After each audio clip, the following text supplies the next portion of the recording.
Shri Gurubhyo Namaha. Shruti Smriti Purananam Alayam Karunalayam Namami Bhagavad Pada Shankaram Loga Shankaram Prapannaparijataya Totra Vetra Ekapanaye Jnanamudraya Krishnaya Gitam Radaduhe Namaha. Namaskaram. Tomorrow we will be welcoming 2026. Wishing you all a very happy and prosperous New Year. It is an annual ritual for many of us to make New Year resolutions, and what happens to those resolutions is another story. This year, can we all take a collective resolution, a sankalpam, to improve our behavior so that our interpersonal interactions do not cause karmic bondage? Improving behavior is understandable, but what is this association between interpersonal interaction and karmic bondage? Just knowing the link is not enough. We have to clearly understand the link. So let us see what the link is. The strength of your character is put to test only during your worldly interactions, loka vyavaharam. Let's say I am a calm person, I do not get angry at all. But when I am all alone in my house, so does that mean that I have conquered anger? No. The good, bad and ugly in us come out only during our worldly interactions, our loka vyavaharam. And remember that this leads to papam and punyam, the karmic bondage, the karma bandham. Whether I read Bhagavad Gita or any trash book also, will not directly translate into punyam and papam.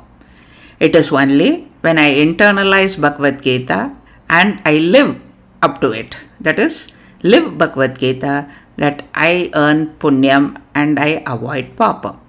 So the first step is building a good character, and the second step is maintaining that character in every given situation without being swayed by emotion. Now, many will say that we want our interpersonal interaction to be just smooth and pleasant so that we are happy and peaceful.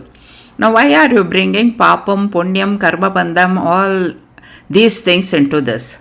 Yes, everybody wants happiness and peace. This shukam, happiness, and shanti, peace, are fruits of punyam. You cannot expect to do papam and also expect shukam and shanti in your life. If the fruits of punyam are shukam and shanti, happiness and peace, dukkham, sorrow is the result of papam. Okay, now it's getting clearer. But where do I get guidance for how to behave? What are the qualities I should imbibe and cultivate, and what are the qualities that I should give up? The problem is, we have forgotten that the Vedas, the Vedanta part especially, is the primary and supreme lifestyle manual. Srimad Bhagavad Gita is celebrated as practical Vedanta, and so there is no need to look beyond Bhagavad Gita. So, today we are going to see human behavior and interpersonal interaction based on the first Adhyayam of Bhagavad Gita, Arjuna Vishada Yogam. And we are going to draw messages which are relevant to us in the present day. First Adhyayam, the first chapter is Arjuna Vishada Yogam. Vishada means despair, dejection, melancholy. This is a negative emotion, and how Arjuna fell into despair and what did he say and how he behaved. This forms a major part of the first Adhyayam, and how Bhagavan Sri Krishna pulled him out of this situation, of this mood. It forms the rest of Bhagavad Gita, that is 17 chapters. In the end, Arjuna declares, Hey Achyuta, Nasto Maya Moha, my delusion is destroyed, Gata Sandeha, my doubts have disappeared, my doubts have been cleared. Sthito Asmi Smritir, I am now seated in true knowledge, meaning he has firm conviction about the knowledge, the upadesham that he has received from Bhagavan. And how did all this happen? Labdatvat prasadan. I have received this as your prasadam, as your grace. Therefore, what Arjuna says he is going to do, Karishya Vacham Tava. I will do as you say. That means he is going to fight the war as Bhagavan wanted him to do. We should all probably declare to ourselves that we will also live as per Bhagavan Sri Krishna's Upadesa. We said that Bhagavad Gita is practical Vedanta. Yes, Bhagavan does take us in a stepwise fashion upwards. But the problem is that very first step is quite high for us to understand. And so some background Vedanta knowledge is required. So first let us see some basics to understand today's topic. According to our acharan, our behavior, our conduct, we human beings are classified as Adaman, Madhyaman and Uttaman. Adaman. The present day English word is narcissist for him. He is totally self-absorbed person. He can't think beyond himself. Maybe he might think about his children, and that too if they subscribe to his ideology only, otherwise no. He expects others to follow dharma, law, but he does not follow dharma or law. He takes others' goodness, their generosity, even their sacrifice as his entitlement. Who in Mahabharata was Adaman? Dhritarashtra, and his son Duryodhana was just his reflection. So Dhritarashtra did not stop him from doing any evil, be it poisoning Bhima in childhood, burning of Lakshagraham, be it covertly taking Indraprastha by gambling. Indraprastha was actually an uninhabited forest land called Kandavaprastham, which Dhritarashtra very generously gave to the Pandavas as their share. They converted it into beautiful Indraprastham, of course with Bhagavan Sri Krishna's help and grace. Once Indraprastha was formed, Duryodhana could not stand it. He wanted it for himself. He could have waged a war, annexed it. It is well within the Kshatriya Dharma. But he knew that he cannot stand against the Pandavas, so the sly, cunning dice game. This thirst to destroy the Pandavas went up to Draupadi's Vastra Haranam. Uttaman is a person who puts others' welfare above his own. The Daivim Sampat, the divine qualities which Bhagavan speaks, are all qualities of Uttaman. So these are Adaman and Uttaman's basic nature. So how will their interpersonal relationship will be? The Adaman, he is focused on himself, so does not care about others. So interpersonal relationship does not bother him, does not worry him at all. He doesn't worry how the other person will feel, whether he'll be hurt, whether he has wronged him. These thoughts never occur to him at all. It's all about himself. His worry is solely how to manipulate, scheme to turn everything and everyone to his liking, to his benefit. But this is not always possible. So he is constantly worrying. There is no peace at all, no shanti at all for him. While the Adaman is fixed on himself, the Uttaman is fixed on Brahman, Ishvara, Bhagavan. He does not care about himself, so he does not even try to fix anything around him, leave alone manipulating anything to his benefit. So he is ever peaceful in the Paramashanti state. This part has to be understood very carefully and clearly. Many things have to be understood in the right perspective. This attitude of the Uttaman is at the individual level, at the individual plane. But if the Prarabdha Karma has placed him in a responsible position in society, in family, he cannot ignore the situations. He has to take cognizance of what is happening around him. He is duty bound to act to protect his dependents. This is what Bhagavan tells Arjuna, running away from duty is a great sin. Now we are coming to Madhyaman. Most of us belong to this group.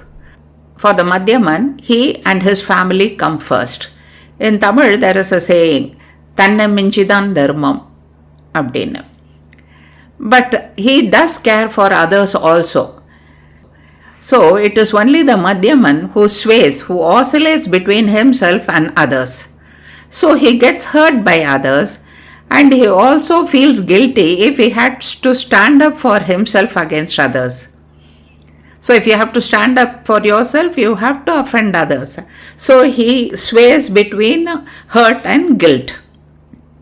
And so the Madhyaman is the person who is affected by interpersonal relationship, interpersonal interactions.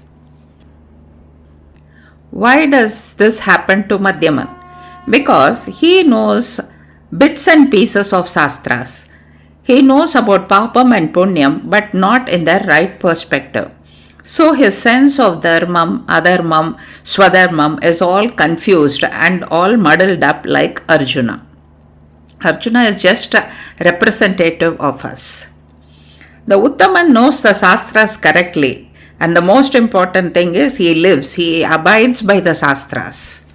Knowing and not abiding by it, not living up to the Shastras, in that case he is just a Panditan, a scholar. He might be a scholar, he might know the Shastras, but at the emotional plane, he is also a Madhyaman. He will also be swayed by hurt and guilt. Adhaman. Sometimes the Adhaman doesn't know what is Dharma is, but mostly they know. But they choose to ignore the Shastras. Because he said that he expects you to follow Dharma. So unless he knows what is Dharma, how can he expect you to follow?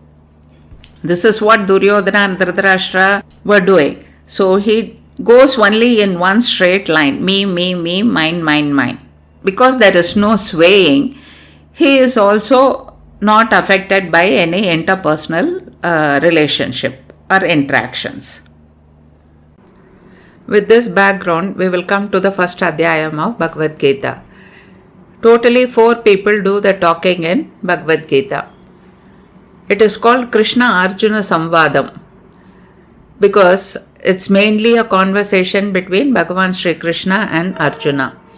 Samvadam is actually a conversation between a person with a higher knowledge, a higher wisdom, and a person with a lower understanding of the subject. Generally, the conversation between Guru and Sishya is called Samvadam. The conversation between equals, usually the debate between scholars, is called Vadam. Okay, then Gita is a Krishna-Arjuna Samvadam, so 2 people, and the third person who talks is Sanjay, the narrator.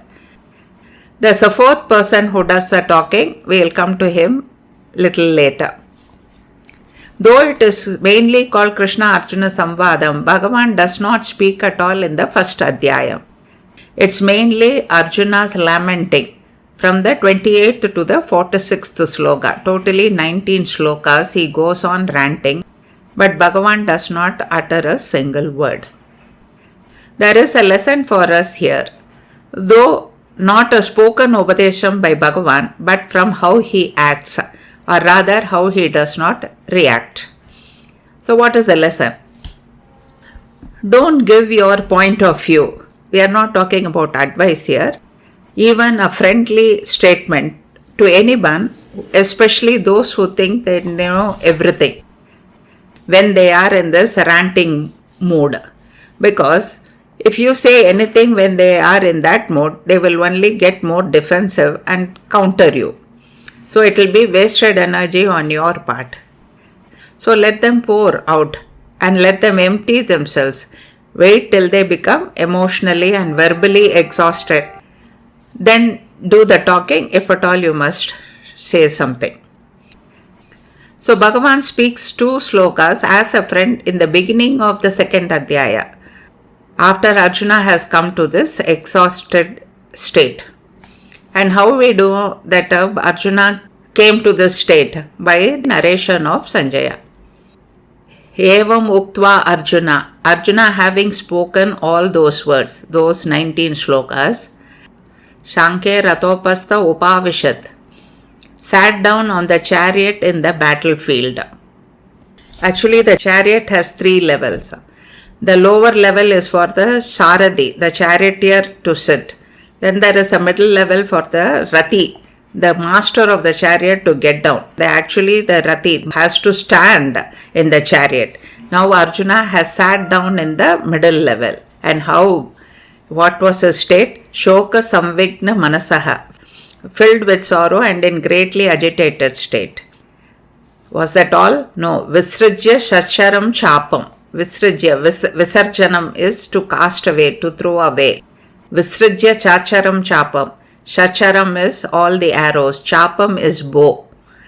Sanjaya could not bear to use the word Gandhibam. Arjuna's celebrated bow was Gandhibam, because Arjuna had vowed that he will kill anyone who insults his Gandhibam. But now it is the same Arjuna who has allowed his Gandhibam to slip from his hand in the crucial war.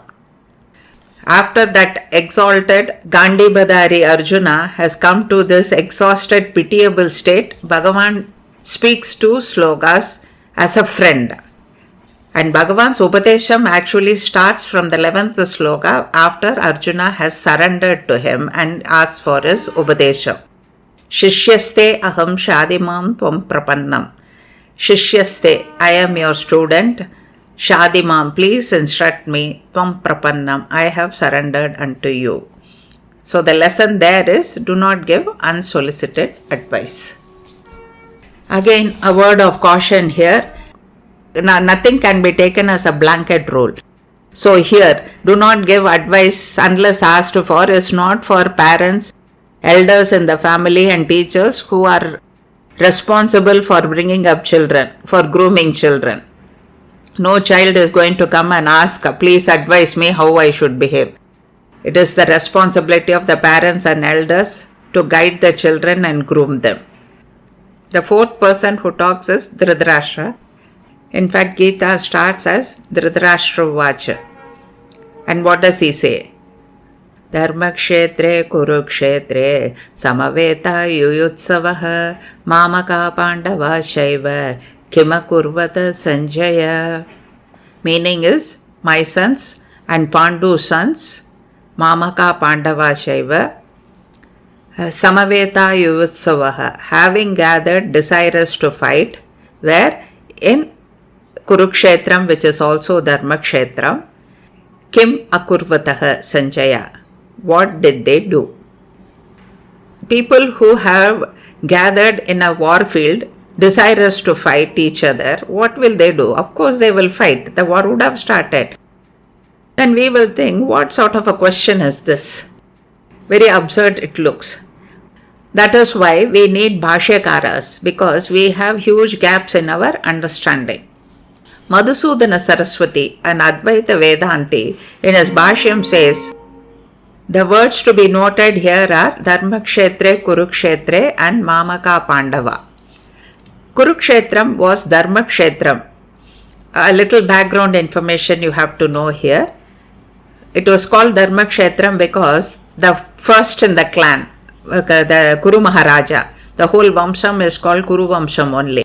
He had performed a lot of Yaga Yajnams in this place and also got a varam that one who dies in this place will get Swarga Prapti. So it's Swarga Prapti, not Moksha Prapti, remember?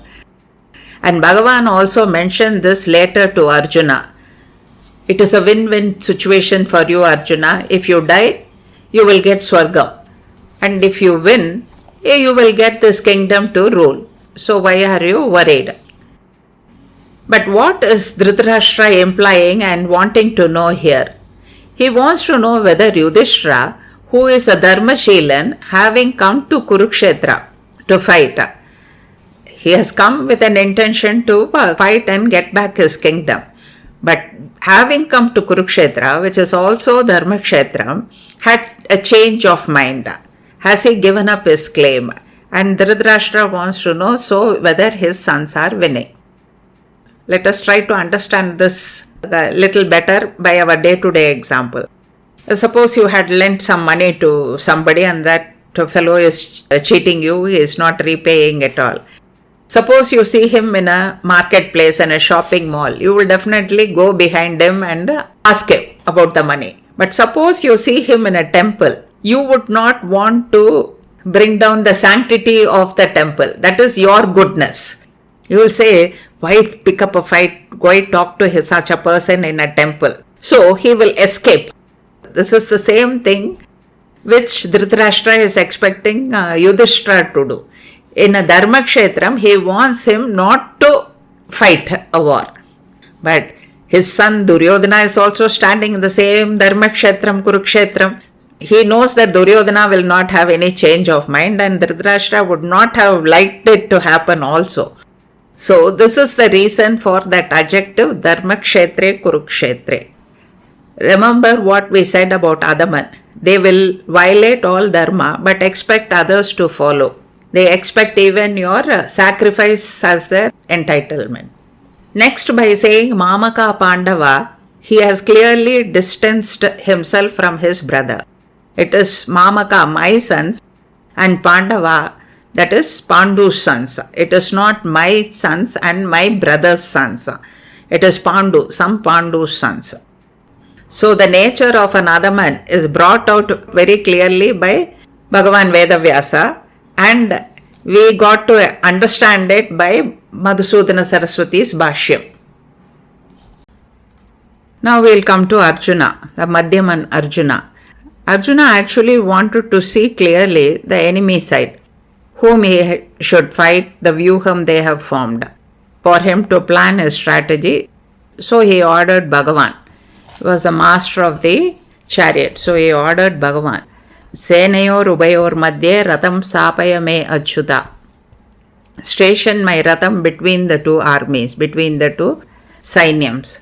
And he goes on to say, I am desirous to see who has come to fight against us, to please those evil-minded sons of Dhritarashtra. He uses the word Durbuddhe Dardrashtraha. Pandu's sons are Pandavas. Dhritarashtra's sons are Dardrashtras. So till now he is very clear they are Durbuddhe, they are evil-minded. And Bhagavan also very obediently parked the Ratham between the two Sainyams, but with a twist. He parked it in front of, stationed it in front of Bhishma and Drona. Bhishma Drona Pramukataha. And asked Arjuna to see the gathered Kuru dynasty. This move of Bhagavan made Arjuna lose his balance. Why did Bhagavan do that is the topic for another day. Kurukshetra Yuddham is not the one which was fought some 5,000 years back between cousins, but it is an ongoing Yuddham in all human beings' mind. So Arjuna, instead of seeing them as enemies and assessing their position and parakrama, he saw them as Pitru, fathers, Pitamaha, grandfathers, Acharya, teachers, Matulam, uncles, Brata, brothers, Putra, sons, Pautra, grandsons, Sakim, friends, Sukhrita, as well-wishers. Remember the first slogam of Dhritarashtra, Mamaka Pandava, no relationship in the battlefield. The only equation is enemy. So he used Mamaka and Pandava, my sons and Pandu's sons. But here Arjuna saw all the enemies in some sort of a relationship, and that finished everything. And what happened to him on seeing all of them as some relative? Sanjaya tells us, Kripaya Paraya Avishto Vishidan Idam Abravid. Kripaya Paraya Avishto. Kripaya is Karuna. Paraya is greatly. Avishto is overwhelmed, possessed, burdened. Many meanings are there. Vishidan, afflicted by sorrow, Idam Abravid. Arjuna spoke these words. What all? The 19 slokas which he is going to speak.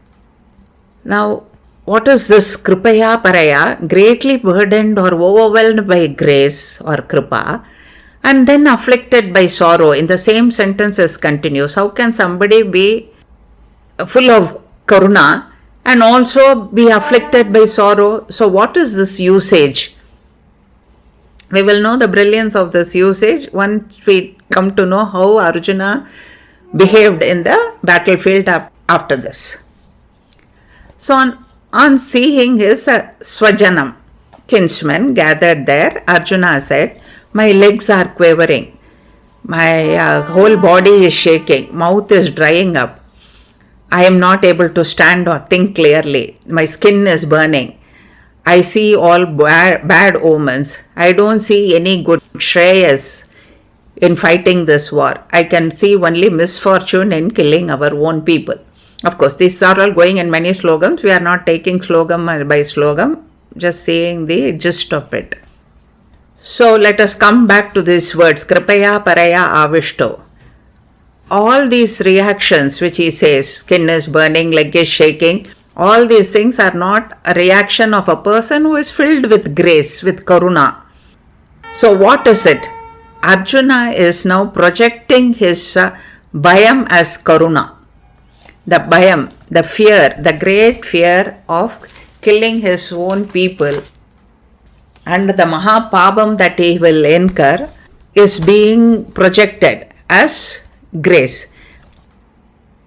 Now let us analyze his bhayam and then go back to see what he did. Yes, killing your own people, especially the Acharya, Drona and Pitamaha Bhishma, or anybody for that matter for your own gain in a peaceful condition. When they are sleeping in the palace or he is in a Gurukulam, is a great papam which will send you to Naragam eternally. But we all know Mahabharata and all the adharma karyam done by Kauravas.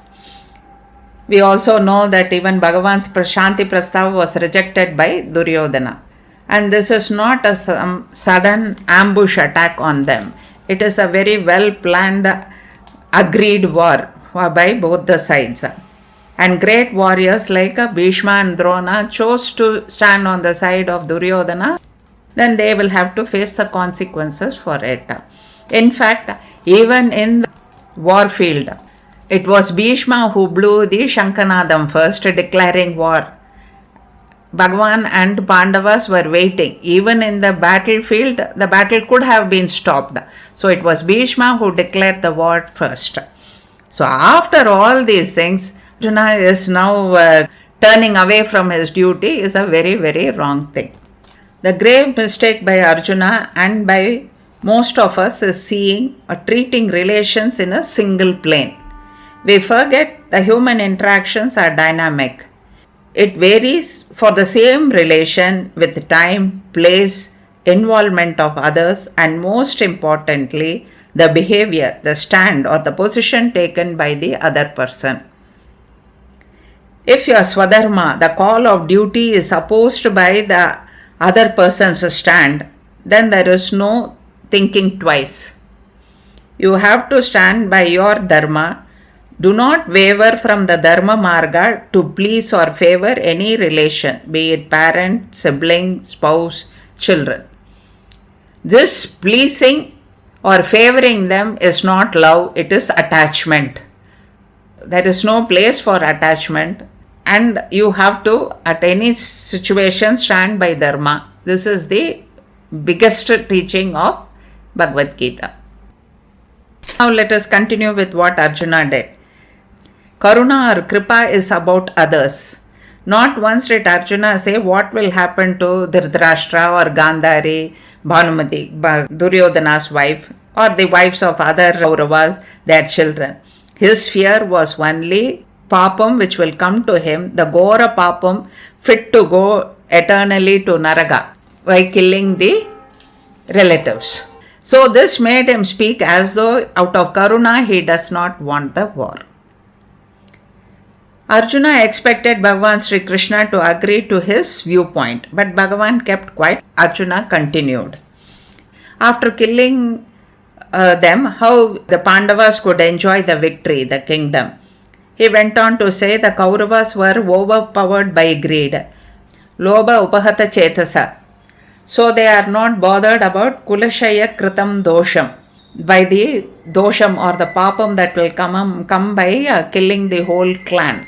But he says that shouldn't we, the Pandavas who know the papam that they will incur, not turn away from the war? Bhagavan was still quiet. Arjuna now thought, If I talk about the Pandavas incurring pabam, Krishna is not moved. He is not acknowledging my thoughts. So I should say something in a grand scale. So he says that in this Mahayuddham, which has 11 Akshauhini Senas on the Kaurava side and about 7 Akshauhini Senas on the Pandava side. And each Akshauhini Sena has 2,18,700 soldiers. So the enormity of the war is understandable. He goes on to say if all the Kshatriya men die, then it will be a Kula Nasham and Kula Dharma Nasham also. In any war, women and children are the most affected people. So after the war, when there are Kshatriya men are not there, the women will be forced to marry into other Varnams. So there will be Varna Mishram, he says. And these women might be exploited. So the morality of the society will be lost.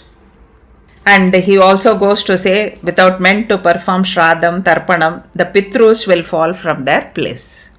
And the people who are responsible for this extreme situation, he says, I have heard from scholars, will go to Naraka for an indefinite time. So Arjuna, due to improper understanding of the Shastras, extended the Shastra teaching that killing is Mahapapam to the inevitable that could happen in a battlefield. He thought his action as a warrior is also Mahapapam, and so concluded his duty, his Swadharma, to be Adharma, the Dharma Yuddham to be a Adharma Yuddham. This misplaced guilt overwhelmed him. He in fact could not understand his own feelings, his emotions, and projected it as Karuna. And for the larger good, he wanted to leave the battlefield. He himself says in the second Adhyayam, before surrendering to Bhagavan Sri Krishna, he says, Karpanya dosha upahata swabhavaha. Karpanya dosham is the flaw, the fault of being a coward. That is, he has lost his mental strength. Upahata means besieged, is besieged by cowardice in this place. He also says that he is confused, lost direction about his duty. Dharma sammuda chetaha. Some atheists say that Arjuna in fact wanted to give up war. It was only Krishna who pushed him to fight and kill. No. Bhagavan Sri Krishna only asked him to do his Swadharma, his ordained duty. It so happened that Arjuna was a warrior and his duty was to fight. Bhagavan in the later chapters says that no duty, no action is without a flip side. Even the noblest deeds will negatively impact a few. That is the nature of this samsara. Just like fire will be surrounded by smoke. So we saw the Adhaman, Dhritarashtra speak first, then the Madhyaman, Arjuna speak next. And then the Uttaman, the Purushottaman, Bhagavan Sri Krishna starts speaking from the second Adhyayam. We are now coming to the second part of today's discussion.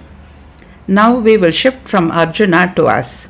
After all, Bhagavan Sri Krishna used Arjuna as Vyajam, as a pretext to give Upadesham to all of us. Come to think of it, our position is far, far, far better than Arjuna's. We have no kingdom to reclaim. We don't have responsibility of morally leading 7 Akshauhini Senas. We are not physically confronted by great warriors who happen to be revered relatives, guru, all at the same time. But still, we get confused in handling people and situation. We saw that the Madhyaman class, to which most of us belong, get confused because we don't know the Shastras in the right perspective. There is a lot of gap in our understanding. So the first corrective step is to know at least the essence of Shastras, the basics correctly. What is the basic that the Shastras tell us? Shastras tell us, you are the Atma, not the Shariram, this body. You have taken this Shariram and this time the Nara Shariram according to your karma. You have your own vasanas. Vasanas are karmic imprints. which are impressions formed by the experience of previous janmas that you have taken. These are responsible for your tendencies, likes, dislikes, basically your nature. What is true for us, therefore, is true for all Jivarashis. Now let us expand on this basic truth. People will behave according to their vasana only, nature only. Even Panditas, the scholars, are not exempt from this rule. Gita's teaching is to channelize your tendency and align it with Dharma, with Adhyatmika Marga, the spiritual path. Bhagavan talks about all these things when he is talking about Karma Yoga. So the ruchi, the taste, varies. So suppose you like to sing. Instead of singing film songs, some rap, rock songs, you start singing bhajans, do nama sankirtanam. If you are able to learn kirtanas and kritis, that will be great. Suppose you like to travel. Go to tirtha sthalams, punya kshetrams. If you are a people person, then you engage in seva. You can try to organize satsangas. You can try to organize temple festivals. So likewise, according to your ruchi, you align your dharmic activity. So now, based on this vasana understanding, the first part which we talked now, aligning our tendencies, is your effort. It concerns only about you. Now we will come to interaction. We saw that the ruchi, the taste varies. Even siblings do not have similar tastes. So don't magnify the difference in taste, the ruchi, in any relationship. This word relationship is nowadays used in a very limited context. You all know what I am talking about. I am talking in all-inclusive context. Parent-child relationship, sibling relationship, teacher-student relation, neighbor-neighbor relation, among friends, employer-employee. Don't we all interact in all these planes? But strange, nowadays this word in relationship is used in a very limited context. Okay, leave that. So what we say nowadays is to give space to people. Let them do what they like according to their ruchi. If you magnify this difference in the ruchi, the taste, you will definitely try to mold the other person to your taste. Now, what you should remember, each one will act according to their Ananta Kodi Janma Vasana only. And how can you change somebody in this Janma, in that limited time? So don't try unproductive things and get frustrated. Actually, over a period of time, you can predict how a person will behave in a given situation. But the problem is, we expect an altered behavior every time to our liking. Let us try to understand this way. Have you ever switched a light, a tube light, and said, at least today I thought it will give me some breeze? Have you ever expected a fan to throw some light? You know that this gadget is designed to do a particular function. Similarly, a given person is designed to behave the way they behave. So, in a human interaction also, it's better not to bring the mind, the emotion. It is better to interact using your intellect and awareness, as you do with the gadgets. People often say that Bhagavan Sri Krishna was a great strategist.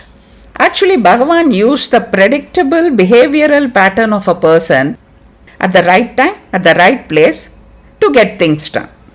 Of course, Bhagavan is Sarvajñan, Sarveshwaran, so he knows how anyone will behave in a given situation. Let's talk about Bhagavan's Leela for a few minutes. Our Vasana and Karma is not going to leave us, so we'll come back to it in a short time.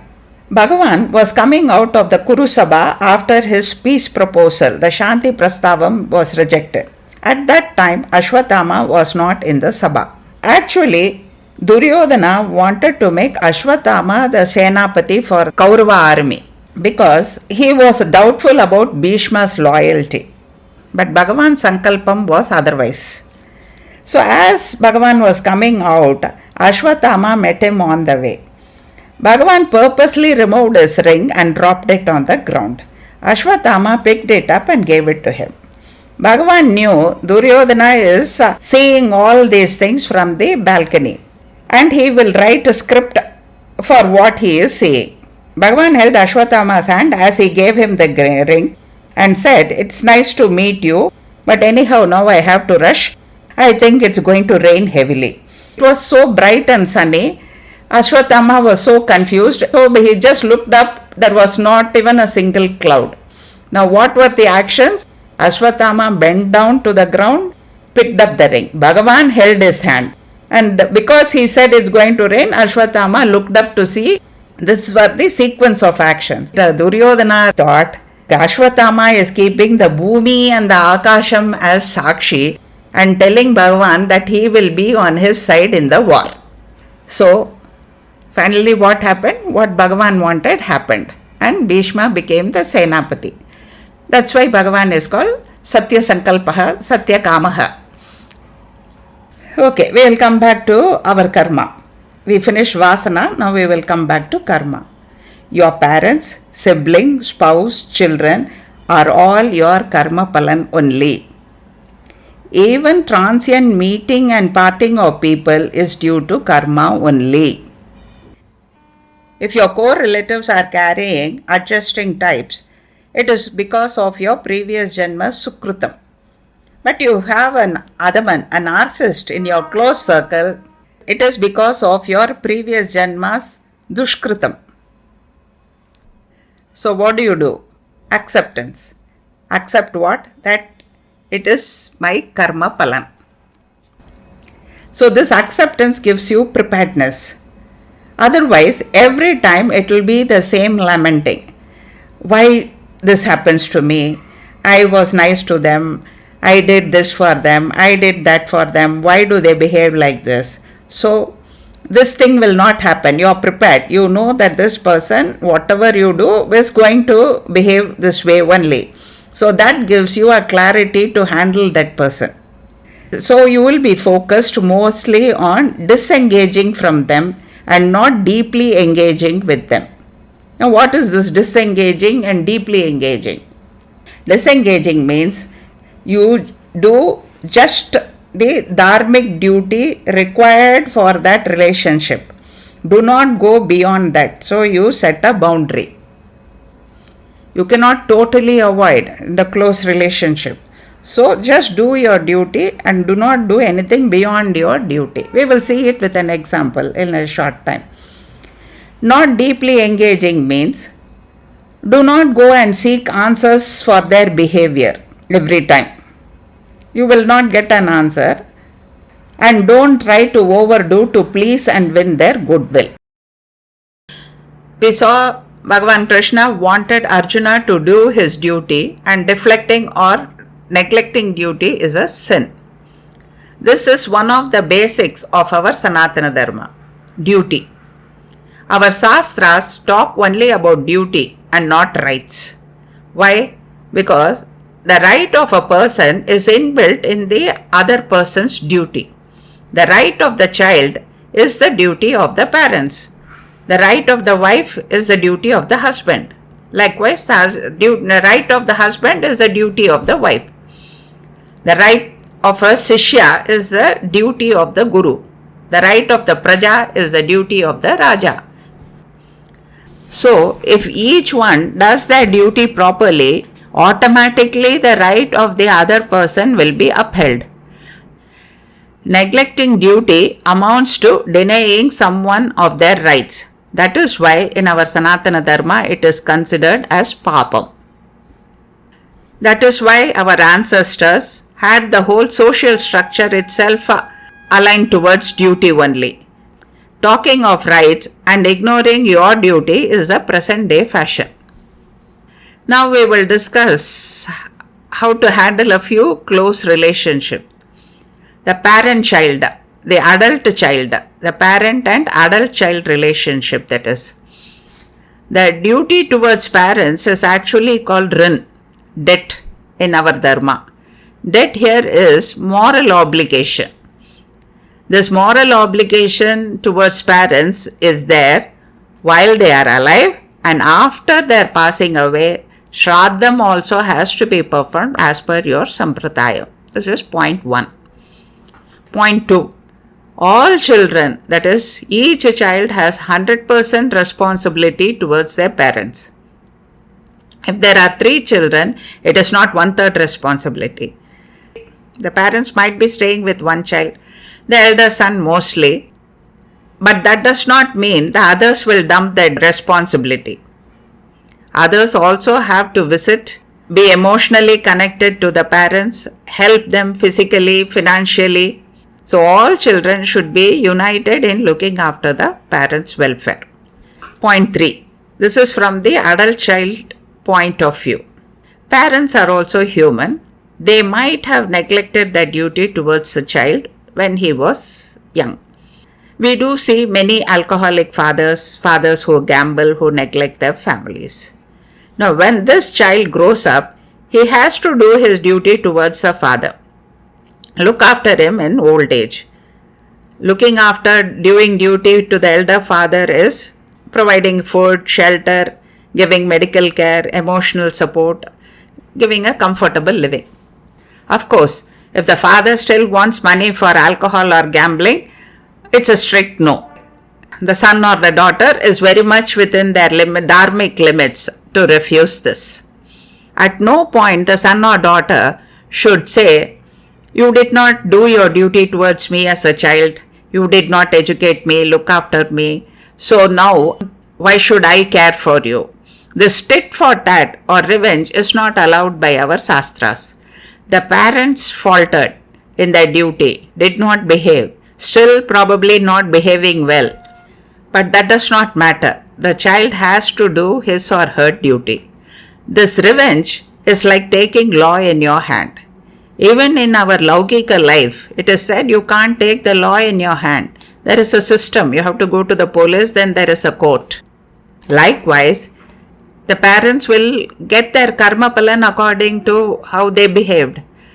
The paladata, Bhagavan will take care.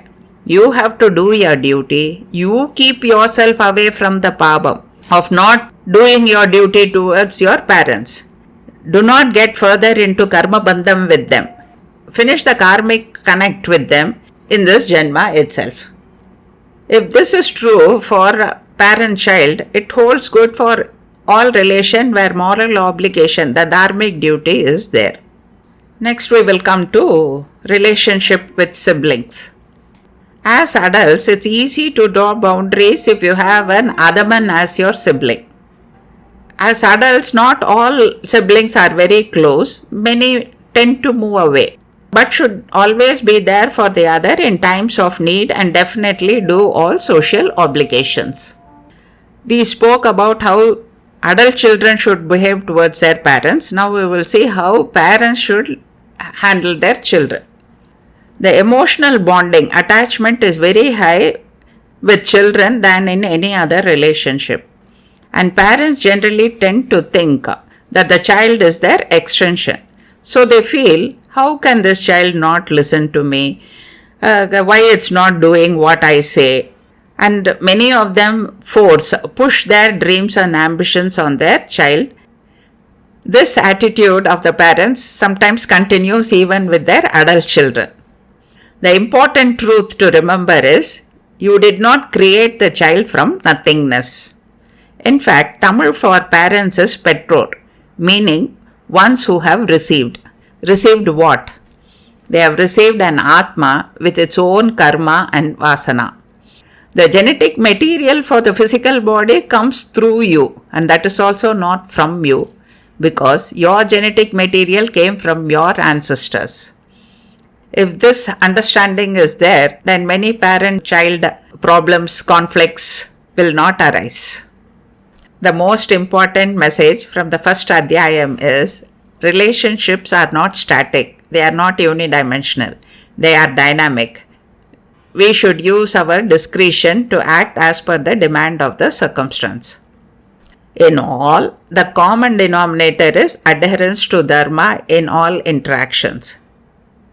Don't get involved in any adharmic activity for any relation. Lastly, in the present time of social media groups, If you want to progress spiritually, this more the merrier is not for you. Have fewer and fewer contacts, and that too satsanga contacts. And ekantam, solitude, is the best for bhakti, sadhana, dhyana. Wide social circles consume time, energy, they also consume money. And you will be deeply sucked into gossip, negativity, more and more into materialistic world. Does this mean that you will have to be withdrawn from others? No. You have to be civil, you have to be cordial, you have to be helpful and useful to all people around you. But that doesn't mean you have to get involved too much in their personal lives. And most important, you please do not broadcast your personal life. So, dear Astikas, by Bhagavan Sri Krishna's Anugraham, we have discussed the first Adhyayam of Bhagavad Gita, and we have also got some clarity as to how we should behave and interact with people.